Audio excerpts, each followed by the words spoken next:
नमस्कार मित्रांनो, मागच्या व्हिडिओमध्ये आपण 11 फायनल अकाउंट्समधला प्रॉफिट अँड लॉस अकाउंट, त्याचं मीनिंग आणि त्याचा स्पेसिमेन फॉर्मॅट बघितला. आज आपण त्याच्या पुढचा पार्ट बघणार आहे, बॅलन्स शीट, त्याचं मीनिंग आणि त्याचा स्पेसिमेन फॉर्मॅट. आता एक सगळ्यात महत्त्वाचा डिफरन्स काय आहे trading account, profit and loss account आणि बॅलन्स शीट याच्यामधला. तर ट्रेडिंग अकाउंट जो आहे तर तो अकाउंट आहे, प्रॉफिट अँड लॉस हा सुद्धा आपला अकाउंट आहे, पण बॅलन्स शीट हे स्टेटमेंट आहे. हा सगळ्यात महत्त्वाचा डिफरन्स आहे. ट्रेडिंग आणि प्रॉफिट अँड लॉस अकाउंट हे अकाउंट आहे, तर बॅलन्स शीट हे तुमचं स्टेटमेंट आहे. ओके, म्हणून त्यांनी म्हटलं balance sheet is a statement showing financial position of business concern.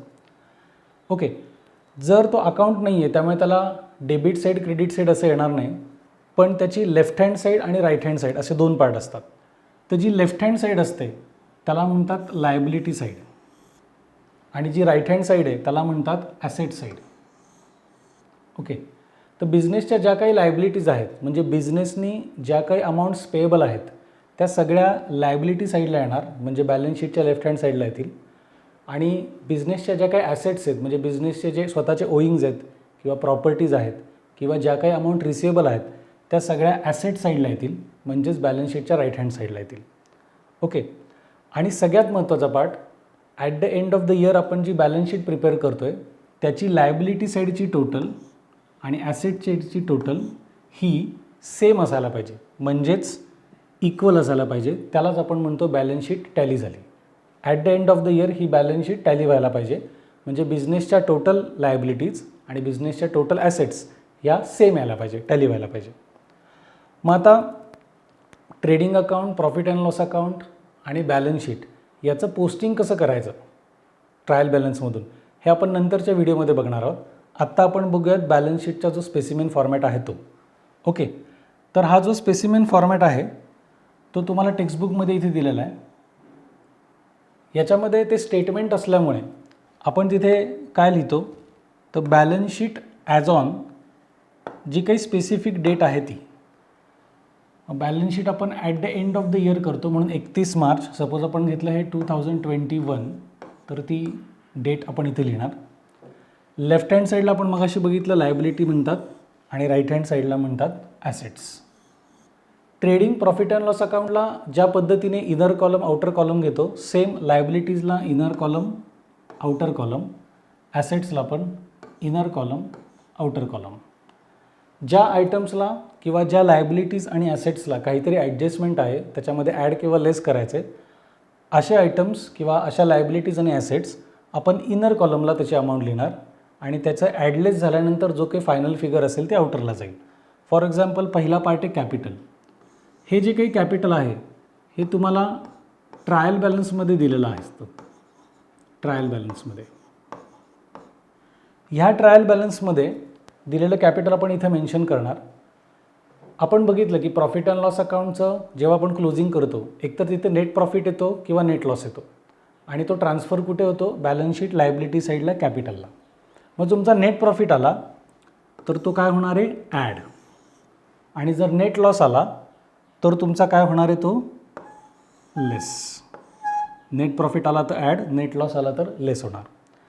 या व्यतिरिक्त इन ॲडिशन टू दॅट आपल्याला ॲड कोणत्या गोष्टी होतात, तर इंटरेस्ट ऑन कॅपिटल, म्हणजे बिझनेसने प्रोप्रायटरच्या कॅपिटलवर जे काही इंटरेस्ट पेएबल आहे ते ॲड होणार आणि प्रोप्रायटरच्या ड्रॉइंग्सवर जे काही इंटरेस्ट चार्ज केलं आहे ते लेस होणार. आणि लेसमध्ये होण्याचा पॉईंट कुठला, तर प्रोप्रायटरचे जे काही पर्सनल ड्रॉइंग्ज आहेत ते लाईस होतील.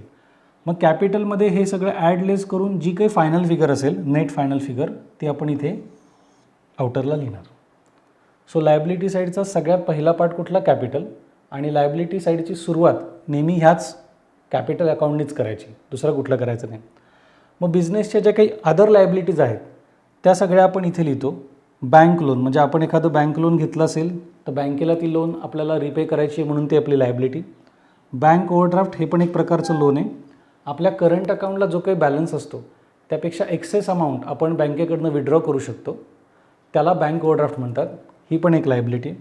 सन्ड्री क्रेडिटर्स म्हणजे क्रेडिटर्सला ज्या काही अमाऊंट पेएबल आहे किंवा ज्या ज्या पर्सन्सला अमाऊंट पेएबल आहे ते सगळे क्रेडिटर्स, ती पण आपली लायबिलिटी. बिल्स पेएबल म्हणजे आपण कोणाचे तरी बिल ॲक्सेप्ट करून दिलेले आहेत की ठराविक पिरियडनंतर आम्ही त्या बिलची अमाऊंट पेड करणार आहे, तर ते सगळे बिल्स पेएबल.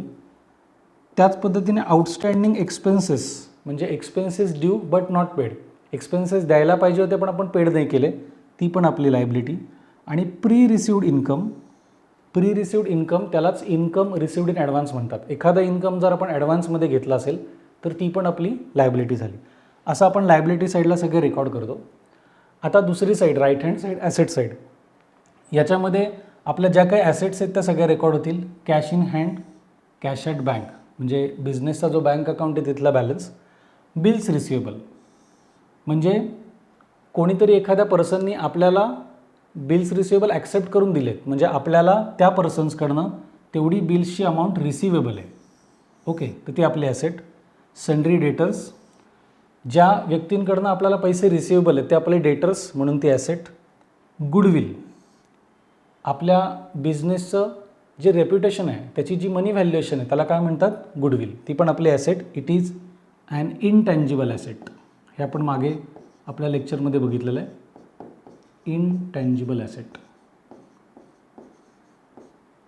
त्यानंतर इतर assets, furniture, plant and machinery, land and building, ह्या रेग्युलर आपल्या करंट ॲसेट्स किंवा फिक्स्ड ॲसेट्स.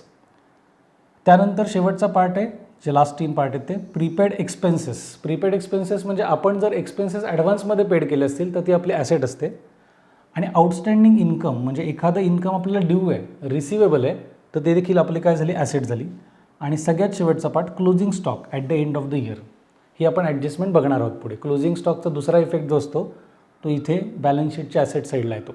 आणि जर तुम्हाला आठवत असेल तर ट्रेडिंग अकाउंटच्या क्रेडिट साईडला पण आपण क्लोजिंग स्टॉक लिहिले.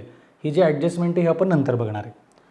ओके, तर आतापर्यंत आपण काय बघितलं, आपण एकदा रिवाईज करूयात. आपण सगळ्यात पहिल्यांदा बघितलं की ट्रेडिंग अकाउंट प्रिपेअर केला जातो. ट्रेडिंग अकाउंटच्या डेबिट साईडला सगळे डायरेक्ट एक्सपेन्सेस रेकॉर्ड होतात. ट्रेडिंग अकाउंटच्या क्रेडिटला सगळे डायरेक्ट इन्कम रेकॉर्ड होतात. मग आपल्याला ट्रेडिंग अकाउंट क्लोज केल्यानंतर आयदर ग्रॉस प्रॉफिट येतो किंवा ग्रॉस लॉस येतो. तो ट्रान्सफर कुठे होतो, तर प्रॉफिट अँड लॉस अकाउंटला. मग प्रॉफिट अँड लॉस अकाउंटच्या डेबिटला सगळे इनडायरेक्ट एक्सपेन्स येतात. प्रॉफिट अँड लॉस अकाउंटच्या क्रेडिटला सगळे इनडायरेक्ट इन्कम्स येतात. प्रॉफिट अँड लॉस अकाउंटमधून आपल्याला काय मिळणार, एकतर नेट प्रॉफिट येईल किंवा नेट लॉस येईल. नेट प्रॉफिट किंवा नेट लॉस जो काही येईल तो आपण बॅलन्स शीटच्या लायबिलिटी साईडला कॅपिटलला ट्रान्सफर करतो. आणि सगळ्यात शेवटी सगळ्या ॲडजस्टमेंट झाल्यानंतर ही बॅलन्स शीट आपली टॅली व्हायला पाहिजे. म्हणजेच या दोन्हीच्या टोटल्स, लायबिलिटी साईड आणि ॲसेट साईड, या टोटल्स काय यायला पाहिजे, सेम यायला पाहिजे.